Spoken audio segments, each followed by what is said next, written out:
شكرا يا ربي شكرا هديت قلبي شكرا شكرا يا ربي شكرا هديت قلبي شكرا شكرا يا ربي شكرا هديت قلبي شكرا شكرا يا ربي شكرا هديت قلبي شكرا شكرا يا ربي شكرا هديت قلبي شكرا.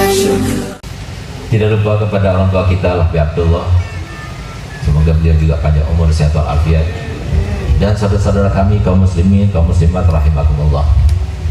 Alhamdulillah, dari tadi kita sudah mendengarkan lantunan syair maupun pujian-pujian untuk Nabi kita Muhammad. Begitu pula tadi telah dibacakan Simtud Duror yang isinya itu semuanya itu adalah sejarah terkait dengan lahirnya Nabi kita Muhammad, yang tanpa kita mengerti saja artinya kita sudah Masya Allah mengangguk-angguk kepala, khusyuknya luar biasa hanya karena merdunya suara yang dilantunkan, apalagi kalau kita tahu artinya. Yang semua itu menjelaskan tentang kemuliaan Nabi kita Muhammad. Bahkan disebutkan di dalam syair yang kita baca di waktu kita asyraq falam tadi, walanal busyra bi sa'din mustamirrin laisa yanfad, dan kami selalu mendapatkan kabar gembira, dan kabar gembira itu terus bersambung, berkesinambungan sampai hari kiamat. Dengan siapa? Bi sa'din, yaitu Nabi kita Muhammad sallallahu alaihi wasallam. Kita semuanya tidak berkumpul di tempat ini kecuali insya Allah Nabi kita Muhammad yang mengundang kita. Apalagi memang yang mengundang adalah salah satu dari zuriat Nabi Muhammad yang dikatakan oleh Nabi SAW, man basyara ma'rufan li bani Abdul Muttalib falam yukafi'uhu fa ana ukafi'uhu yaumal qiyamah. Barang siapa yang berbuat kebaikan kepada salah satu daripada Bani Abdul Muttalib yang sekarang ini, yang pasti adalah para zuriat Nabi, lalu dia tidak membalas untuk kita, maka jangan khawatir, aku yang akan membalasnya untuk kalian kelak nanti di hari kiamat. Semoga dengan kita hadir di dalam undangan Habib Hasan, semoga kita ini termasuk yang menyenangkan hati bagi Rasul Muhammad SAW. Semoga dengan kita membantu Habib Hasan dalam pembangunan nanti, berarti kita termasuk yang membantu Nabi Muhammad SAW.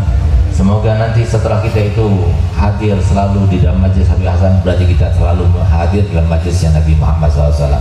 Amin amin ya rabbal alamin. Masyaallah muslimin wal muslimat rahimakumullah. Di Tulung Agung ini maupun di tempat-tempat yang lainnya, bangunan terus terbangunkan, tidak ada hentinya. Walaupun krismon, tapi tetap masih ada yang bangun. Tentunya yang masih punya uang, mereka bisa membangun. Tapi bangunan yang paling bermanfaat, bangunan yang paling dilihat oleh Allah Ta'ala dengan rahmat, itu adalah bangunan-bangunan seperti bangunan yang akan kita bangun ini. Bangunan yang dibangun bukan dengan tujuan kesenangan untuk kita pribadi, tapi bangunan, di dalam bangunan itu kita mempunyai sebuah etika, sebuah niat, yaitu ingin membanggakan dan membahagiakan Nabi kita Muhammad SAW. Nabi kita Muhammad SAW selalu beliau bersabda dalam hadisnya, innama ana basyarun mislukum, aku ini manusia biasa sama seperti kalian. Kenapa dikatakan oleh Nabi SAW semacam ini? Ada dua hal yang tersirat di dalamnya. Yang pertama, aku ini adalah manusia biasa sama seperti kalian, artinya aku mempunyai perasaan. Aku bisa menangis, sebagaimana aku juga bisa tertawa. Aku bisa sedih, sebagaimana aku juga bisa berbahagia. Aku bisa senang, sebagaimana aku juga bisa kecewa. Sangat senang Nabi kita Muhammad, sebagaimana kita senang tatkala anak cucunya dihormati dan dimuliakan. Sebagai balasan yang itu bukan permintaan Nabi Muhammad, tapi diminta oleh Allah untuk Nabi Muhammad mengumumkannya. Di dalam Al-Quran diabadikannya. Allah Ta'ala firman kepada Nabi Muhammad, Qul la as'alukum alaihi ajra illa al-mawaddata fil qurba. kami tidak mampu mengharapkan balasan kepada kalian kecuali cintailah keluargaku. Bukan Nabi Muhammad yang berharap, tapi Allah yang meletakkan Nabi Muhammad untuk mengatakannya. Karena apa? Karena Allah tidak pernah memberikan suatu nikmat, suatu kemenangan, suatu kemuliaan, suatu anugerah yang bagaimanapun juga rupanya kecuali selalu identik dengan nama Nabi Muhammad. Sehingga dengan kita itu mencintai zuriat Nabi Muhammad yang diperintahkan oleh Nabi SAW di dalam bagaimana cara kita mendidik anak-anak kita, dan itu merupakan sebuah konsep pendidikan yang terbaik karena keluar daripada lisan mulia Nabi kita Muhammad SAW yang dikatakan oleh Syekh Abu Bakar Siddiq, kalau seumpama akalnya Nabi SAW diletakkan dalam satu timbangan, lalu kemudian akal seluruh umat, seluruh nabi, seluruh rasul diletakkan dalam timbangan yang lainnya, maka saya satu akalnya Nabi Muhammad akan mengalahkan semua akal manusia yang pernah ada. Inilah yang dikatakan Nabi Muhammad, adibu auladakum ala salasi hisal. Hendaklah didiklah anak kalian terhadap 3 hal. Enggak usah yang lainnya, pasti sukses dunianya, pasti sukses akhiratnya. Apa itu? Yang pertama, adibu auladakum ala hubbi nabiyikum. Hendaknya didiklah kalau anak-anak kalian untuk cinta pada Nabi kalian. Kalau sudah cinta Nabi kalian berada di dalam hati anak-anak kalian, maka niscaya yang namanya anugerah terus akan datang ke dalam hati tersebut, karena yang melaksanakan cinta itu adalah hati. Sehingga hati itu terus akan mendapatkan anugerah dan pandangan rahmat daripada Allah Ta'ala. Dan hati itu kalau sudah hatinya mendapatkan rahmat daripada Allah Ta'ala dan pandangannya, maka niscaya dohirnya pun juga akan berlumeran dengan rahmat Allah, dengan kebahagiaan, kesejahteraan, keamanan, dan kesertasaan. Yang kedua, kata Nabi Muhammad, adibu auladakum ala hubbi ali baiti nabiyikum. Hendaklah didik anak kalian untuk cinta kepada keluarga Nabi kalian. Kenapa demikian? Karena satu-satunya, mohon maaf, komunitas umat Nabi Muhammad yang terproteksi dengan doanya Nabi. Kalau kita bertanya, kalau seumpama Nabi berdoa kepada Allah, apakah dikabulkan? Ataukah mungkin dikabulkan? Atau lebih besar harapan dikabulkan? Atau pasti dikabulkan? Nabi Muhammad telah berdoa, Allahumma akhrij minhuma al-katsir at-tayyib. Ya Allah, keluarkan daripada keduanya, Sayyidina Ali dan Sayyidah Fatimah Zahra, al-katsir at-tayyib, yang banyak, yang baik-baik. Allahumma ij'alhum mafatihar rahmah waj'al alsinatahum ma'adinal hikmah. Ya Allah, jadikanlah dimanapun mereka berada menjadi kunci turunnya rahmat. Dan ya Allah, jadikanlah lidah-lidah mereka sebagai sumber-sumber kata mutiara hikmah. Fa innahum la yudkhilukum fi babi dalalah wa lam yukhrijukum an babi huda. Karena sesungguhnya mereka tidak akan menjerumuskan kalian dalam pintu kesesatan dan tidak akan mengeluarkan kalian daripada pintu kebenaran. Ini adalah sebuah hadis Nabi yang bisa diteliti sekarang.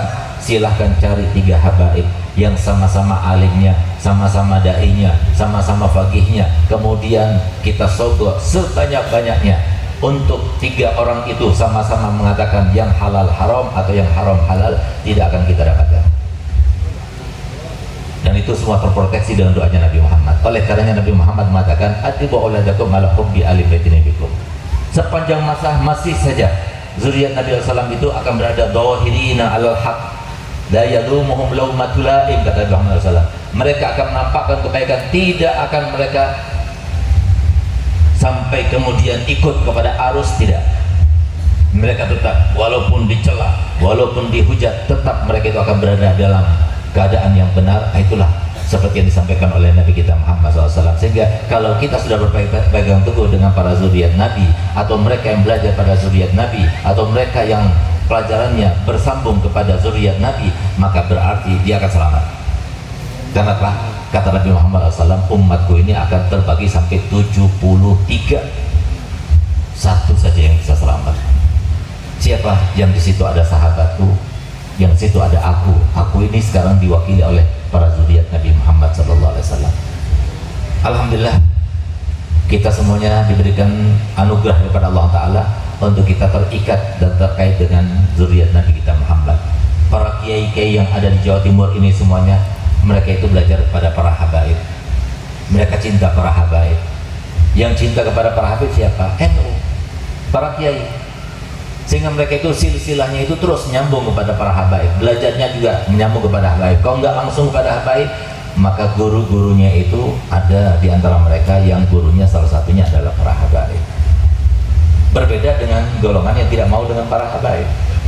Sehingga semua para kiai NU ini adalah satu. Mereka dimasukkan Nabi SAW yang bisa menjembatani kita untuk mendapatkan dan meraih cinta Nabi kita Muhammad SAW. Sebagaimana dikatakan oleh Romo Kiai Hamid, bahwasanya mau jadi muhibbin itu tidak mudah. Sekarang Masya Allah ada majelis muhibbin, ada pondok al-muhibbin. Bahkan kalau sudah ada satu orang yang terus ikut habaib disangkanya muhibbin.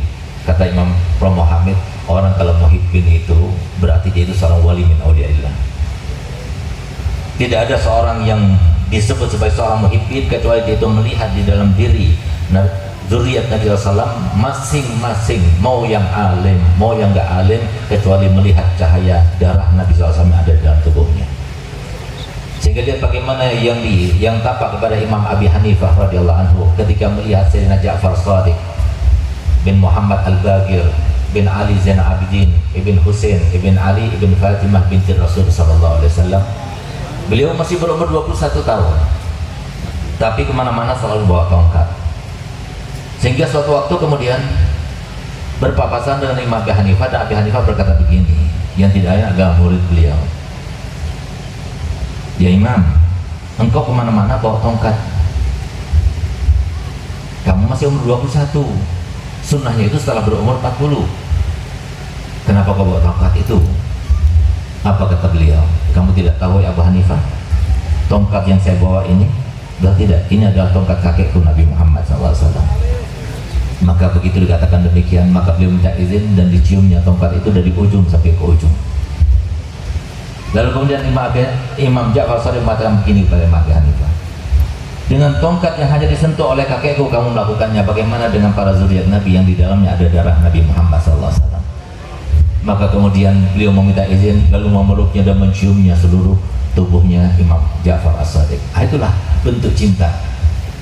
Kita lihat di Hadramaut ada seorang alim yang menjadi ikon para muhibbin, yaitu Syekh Abdullah Basaudan rahimahullah rahmatal abrar wa radhiyallahu ta'ala anhu. Di mana beliau itu setiap kali akan ada habib yang mau datang ke rumahnya, itu beliau sudah tahu. Sehingga beliau katakan pada muridnya, ayo siapkan, sebentar lagi datang para habaib dan kita akan jamu, kita akan senangkan, kita akan bahagiakan mereka untuk membahagiakan Nabi. Selalu beliau katakan begitu kepada murid-muridnya. Sehingga suatu waktu muridnya itu merasa heran, setiap ada zuriat Nabi SAW datang, kok bisa Syekh Abdullah Basaudan tahu? Maka kemudian beliau bertanya, ya Syekh, bolehkah saya bertanya? Silakan. Bagaimana engkau tahu? Padahal hidupnya 100 tahun lebih, 117 tahun, belum ada 3G, belum ada telepon, belum ada internet. Bagaimana engkau tahu kalau ada habib yang mau datang?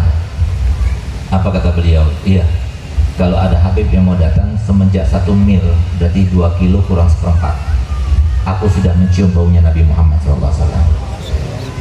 Sehingga aku pastikan sebentar lagi akan datang habib. Subhanallah, datang. Suatu waktu datang seorang habib, bukan alim, habib biasa. Bahkan habib itu anak muda.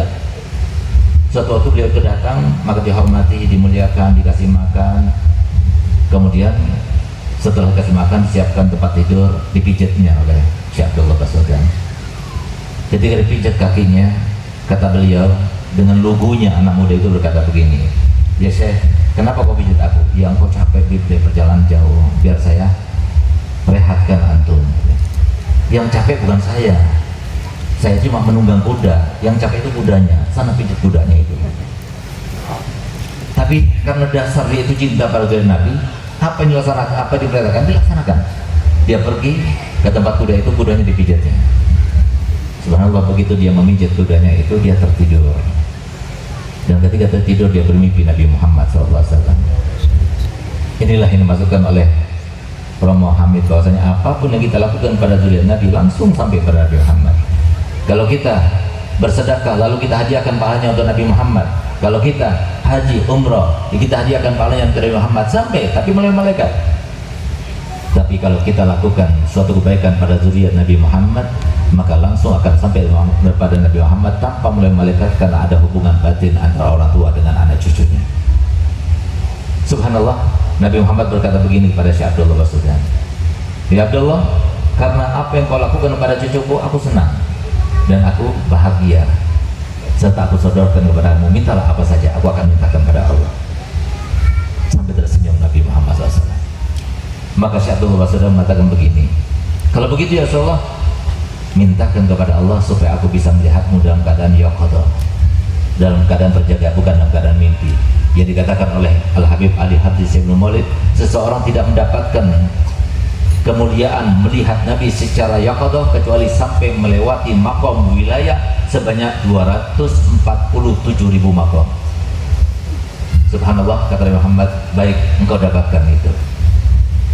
Bangun dari tidurnya, tiba-tiba di depannya Nabi Muhammad SAW.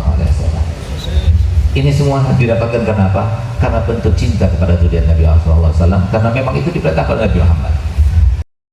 سبيل الدموع سبيل مريح تنهد يا صاحي كي تستريح وبث الدعاء الخفي الصريح يسعك الفضاء الرحيم الفسيح. سبيل الدموع سبيل مريح تنهد يا صاحي كي تستريح وبث الدعاء الخفي الصريح يسعك الفضاء الرحيب الفسيح.